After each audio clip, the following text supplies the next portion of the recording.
ஓம் ஸ்ரீராம ராம ராமேதி ரமே ராமே மனோரமே சகசிரநாம தத்துல்யம் ஸ்ரீராம நாம வராணனே. உலகம் யாவையும் தாமுழா வாக்கலும் நிலைபெறுத்தலும் நீக்கலும் நீங்களா அழகிலா விளையாட்டுடையார் அவர் தலைவர் அன்னவர் கேசரன் நாங்களே. எத்திர எத்திர ரகுநாத கீர்த்தனம் தத்திர தத்திர கிருத்தமாஸ்தகாஞ்சலிம் வாஷ்பவாரி பரிபூர்ணலோச்சனம் மாருதிம் நமது ராட்சசாந்தகம். அஞ்சிலே ஒன்று பெற்றான் அஞ்சிலே ஒன்றை தாவி அஞ்சிலே ஒன்று ஆறாக ஆரியர்க்காக ஏகி அஞ்சிலே ஒன்று பெற்ற அணங்கை கண்டு அயலாரூரில் அஞ்சிலே ஒன்றை வைத்தான் அவன் எம்மை அழித்துக் காப்பான்.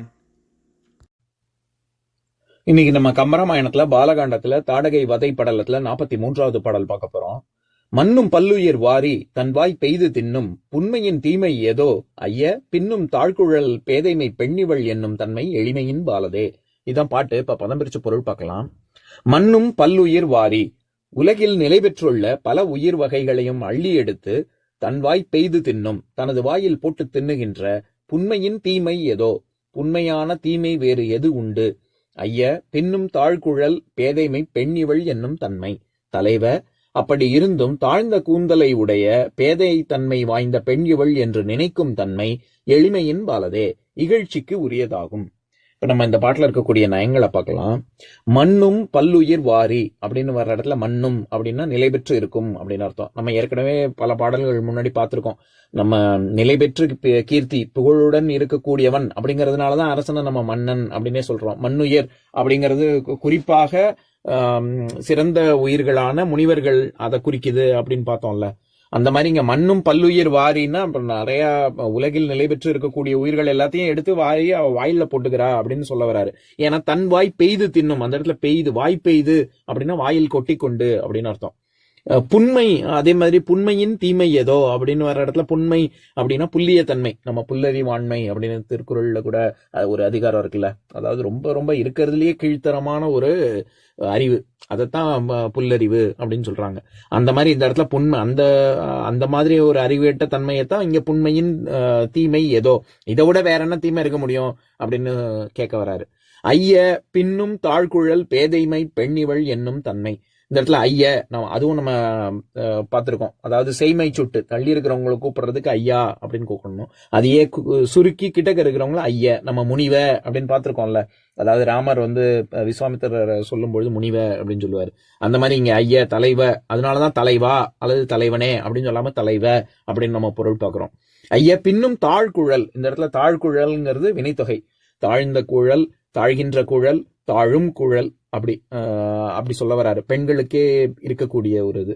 அதே மாதிரி பேதைமை பெண்ணிவள் என்னும் தன்மை அப்படின்ற இடத்துல பேதைமைன்னா ஒன்னும் தெரியாத தன்மை, அப்படி பேதையா இருக்கா அப்படி அர்த்தம் இல்ல.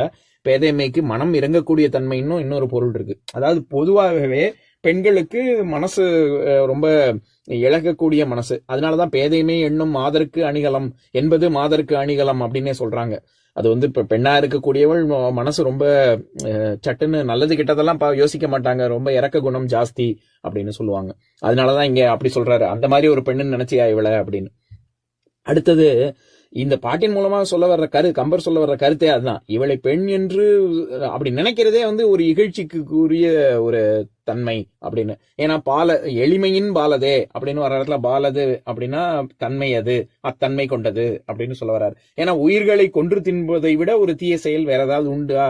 அதுவுமே வாயில எல்லாம் அள்ளி போட்டுக்கிறா இவ, உயிரை ஏதோ சாப்பாடு மாதிரி. அதை விட ஒரு கொடிய செயல் ஏதாவது இந்த உலகத்துல உண்டா? அதனால இப்படிப்பட்ட ஒரு செயலை செய்பவளை போய் நீ பெண்ணுன்னு சொல்றதே ஒரு இகழ்ச்சிக்குரியது அப்படின்னு சொல்ல வர்றாரு. ஏன்னா எளிமை அப்படிங்கிற சொல்லுக்கு நம்ம ரொம்ப சுலபமா எளிமையா பண்ணிட்டான் அப்படின்னா சுலபமா பண்ணிட்டான் அப்படின்னு ஒரு பொருள் இருக்கு. இதை தவிர தரித்திரம், ரொம்ப எளிமையானவன் அப்படின்னா ரொம்ப கஷ்டத்துல இருக்கான் அப்படின்னு ஒரு பொருள் இருக்கு. இதை தவிர எளியோரை வலியோர் வாட்டினால் வலியோரை தெய்வம் வாட்டும் அப்படிங்கிற பழமொழி மாதிரி அது ரொம்ப வலிமை இல்லாதவன் அப்படிங்கிற ஒரு பொருளும் இருக்கு. அடிமைங்கிற பொருளும் இருக்கு. இதெல்லாம் தவிர தாழ்வுங்கிற ஒரு பொருளும் இருக்கு. அந்த பொருள்ல தான் இங்க வருது. அதாவது ரொம்ப இகழ்ச்சி, பெண்ணா கருதுறதே ஒரு ரொம்ப தாழ்வான செயல் அப்படின்னு தானே சொல்ல வராரு.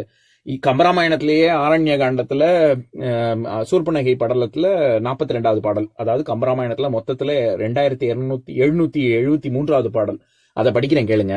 இமையவர் தலைவனேயும் எளிமையின் ஏவல் செய்யும் அமைதியின் உலகம் மூன்றும் ஆழ்வான் தங்கையாயின் சுமையுறு செல்வத்தோடும் தோன்றலை துணையும் இன்றி தமியை நீ வருதற்கு ஒத்த தன்மையன் தையல் என்றான்.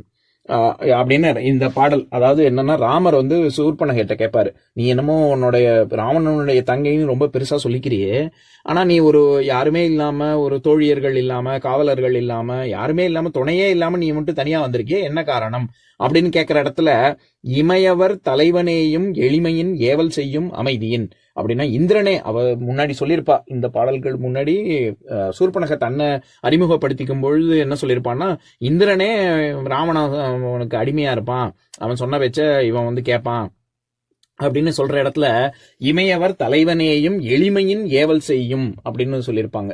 அந்த இடத்துல எளிமை அப்படிங்கிறது ரொம்ப ஒரு என்ன சொல்றது, ரொம்ப மட்டமான அப்படின்னு அர்த்தம்.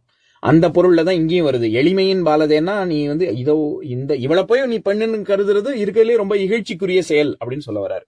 இப்ப நான் பாட்டை இன்னொரு தடவை படிக்கிறேன் கேளுங்க.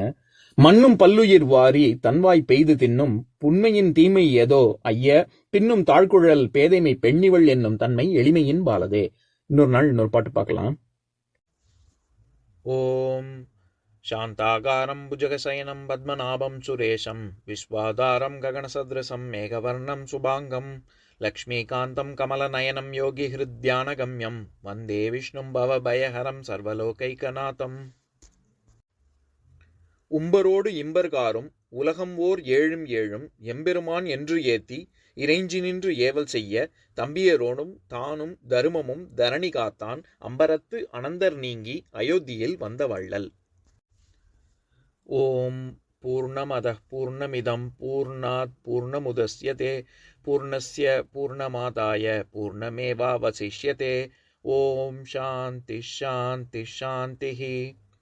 ஓம் சர்வேஷாம் ஸ்வஸ்திர்பவது சர்வேஷாம் சாந்திர்பவது சர்வேஷாம் பூர்ணம் பவது சர்வேஷாம் மங்களம் பவது.